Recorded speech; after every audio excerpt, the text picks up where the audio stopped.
आणि आता पाहूयात साम टीव्हीची मराठीच बोलू मोहीम। मराठी भाषेचा अभिमान तर बाळगलाच पाहिजे, कारण की मराठी भाषा जी आहे ती जगातली एक समृद्ध भाषा आहे आणि ही फक्त बोली भाषेचं साधन नसून ती महाराष्ट्राच्या ऐतिहासिक परंपरेचा, इतिहासाचा, संस्कृतीचा एक वारसा आहे। 8व्या मराठी साहित्य संमेलनाच्या निमित्तानं त्याच्या अध्यक्ष तारळ बावरकर यांनी म्हणलं होते की ज्यावेळेस पहिली ओवी आपल्या बाळासाठी आहे तिच्या आईने म्हणली असेल त्यावेळेस खरा मराठी भाषेचा जन्म झाला असेल। म्हणून मराठी भाषा ही बोलणाऱ्यांनी वाढवली पाहिजे, बोलण्यातून मराठी भाषा वाढत जाते।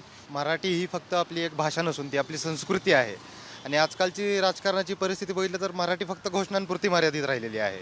तर ती आपण फक्त घोषणांपुरती मर्यादित न ठेवता ती आपण आपल्या दैनंदिन जीवनामध्ये आणली पाहिजे, आपल्या धोरणांमध्ये आणली पाहिजे।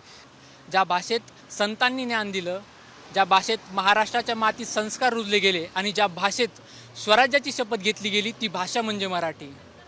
मराठी म्हणजे अस्मिता, बंधुता आणि हीच भाषा आपण स्वाभिमानी आहोत हे आपल्याला शिकवते। त्यामुळे मला अभिमान आहे की माझी ओळख ही मराठी आहे।